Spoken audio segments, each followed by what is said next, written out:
What's good, Liberators?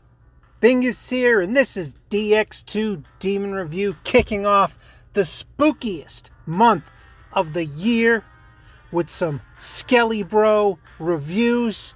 And we're starting off with one of the premier horsemen of the apocalypse, the Fiend, the Pale Rider. One of the four horsemen of the apocalypse. He rides a pale horse and represents death. He has the power to destroy life. A little redundant, but moving on. The four horsemen have the power to conquer and kill, and are often thought to bring chaos. Who would have thunk, right? That horsemen of the apocalypse with the power of pestilence and plague and whatnot could bring chaos. Often thought to bring chaos. Let's hit the stats.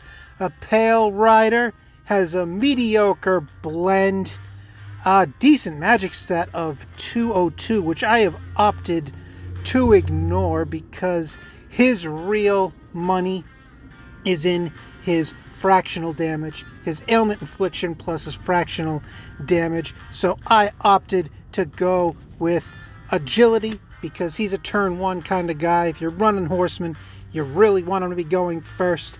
And I threw 20 into vitality, though I really probably should have put 20 into luck and the 10 into vitality or even magic.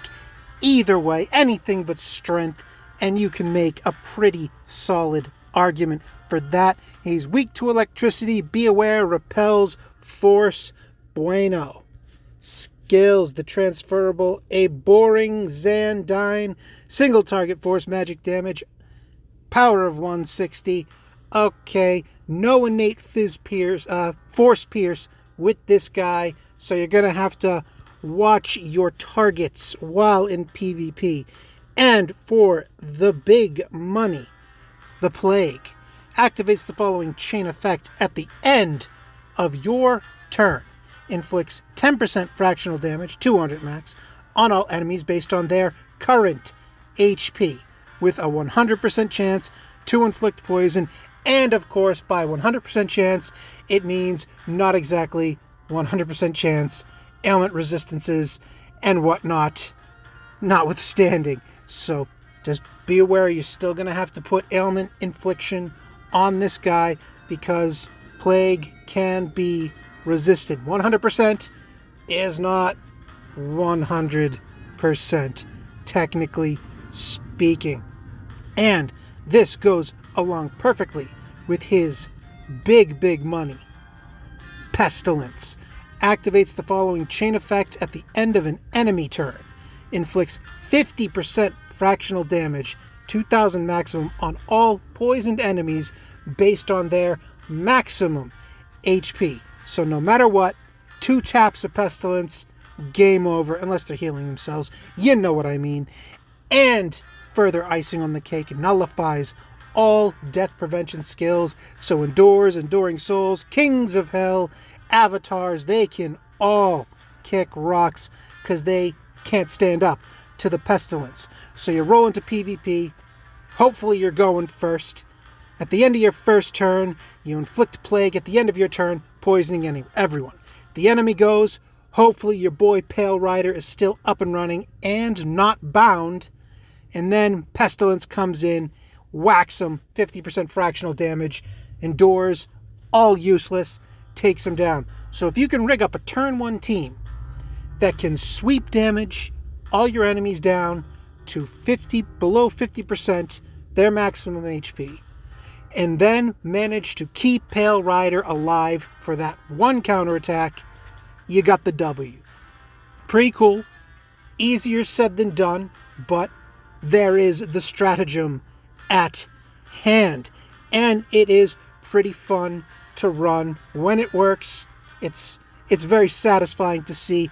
I did a PvP video of it, which I will link down below, and you can check it out for yourselves, watching the Skelly Bros in action in this month of Halloween goodness. For the archetype skill, I've got an Origami for Mazandine, which is the most powerful, transferable, sweep, force skill with the power of 120, but again, no innate force pierce on this guy.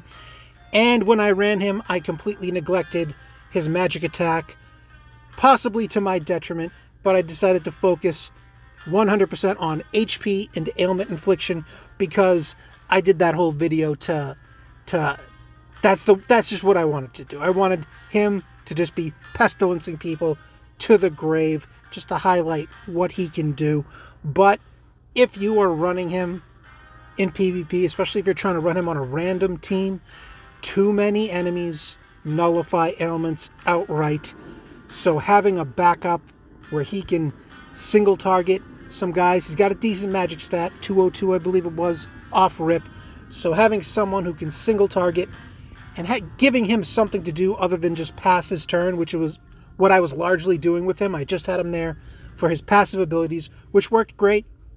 But having him actually be able to function in the battle using some force skills could add a little extra to that offense of yours. As for his transferables, I went with some pretty basic stuff. Speedster, as I said, especially with this rider in particular, you really want to be going first. So he poisons right away, and then after the enemy's one turn, you get that big fractional damage hit. So I would highly recommend you speedster this guy, get him to go first by any means necessary if you're going to run that kind of strategy. And an enduring soul, because again, he needs to survive that first counterattack wave, or his big hit fractional damage will mean absolutely nothing, because he'll long since be dead. But you could make arguments for madness or insanity, anything to help guarantee his poison will land, because like I said, 100% poison infliction, it ain't 100%. So be aware. There are plenty of Angras out there with their infernal masks, plenty of ailment resist demons like your Earl Conics, built-in natural ailment resistance, and yes, they will resist 100% infliction rates on your skills. As for brands, when I ran them, to no one's surprise, speed brands, life brands, with the heavy focus on speed percentage, ailment infliction, and HP. You see on the head, on the right arm, HP percentage, the left arm, HP percentage, and the legs, HP percentage. Though I probably should have, I believe it's the left arm where you can put ailment infliction on for the primary stat there. So I probably would have swapped out this for ailment infliction in the future. Go a little bit heavier on the ailment infliction because you really want to ensure that sticks, and you're going to need to break through those infernal masks if you want to play with this guy. As for his panels, panel 1 reduces the cost of 4 skills by 1 MP, and okay, that's something, does something. Your mileage may vary on that, because I'm just not a huge fan of his innate force abilities. And panel 2 gains force pierce. Okay, now you're getting somewhere. Having it buried behind panel 2 makes things a little more difficult, but hey, it's there. If you can get it, you can start firing off with reckless abandon, and you won't have to do like I was doing, where I was checking every enemy to make sure they didn't null or repel force skills. So it's a nice time saver and a nice way to set it and forget it, and not have to worry about such things, such nonsense as nulls and repels, as I am wont to do. And panel 3, a great one if you can manage it, plus 15% to force damage, plus 15% to physical evasion rate, and a plus 15% to inflict status ailments. A nice, full, rounded boost to all of his natural skills. Great job. If you can find an extra 6 Pale Riders in the gacha, and good luck with that, my friends. And to wrap things up, let's check out his other archetypes, though I don't believe I like any of the Apocalypse Riders gachas. They all.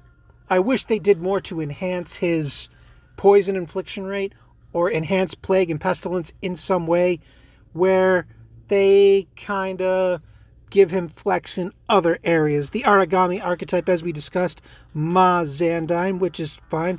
The protector archetype of debilitate, which I like. I was running him with David, who was doing our buffing and debuffing for us, so this was a little bit redundant. That's why I didn't switch him over to that. But hey, I can see this playing out, especially if you are going full bore ailment infliction HP and you're just ignoring his magic attack. Hey, it gives him something to do other than just a Zandine out of the blue, which really isn't gonna. God, Zandine isn't going to take you too far in PvP these days. For the Psychic archetype, you got Auto Racunda, which, hey, I mean, not bad. Helps out your other teammates. Doesn't help him out all that much, given all he has is Zandine, if you've got him in Psychic. So you got Auto Racunda and him with Zandine. So it's okay, I could see it. But again, I was running with David, so he was doing all that buffing, debuffing for us. This was a little bit redundant, though. Hey, I can see it. I like it. And finally, the Elementalist, which nulls electric, which does cover his electric weakness. So, booyah to that, I suppose. But I'm going to take a hard pass. I would say go for the Protector or the Psychic, really, depending on what you want to do. If you got that panel too, then there's a serious argument to be made for origami and letting him just rip into people with his force, with his full, uninhibited force pierce. But until such a time, I would strongly consider Protector or Psychic in that regard. And that just about wraps it up for this scythe-wielding bone maniac. Really cool design. Your archetypal Reaper, complete with scythe. And are the horse's eyes glowing? Light blue eyes. I could have used some blood red glowing eyes. But hey, nobody's perfect. Even a rider of the apocalypse can make mistakes from time to time. Have a good one, Liberators. Don't get captured. Happy Halloween.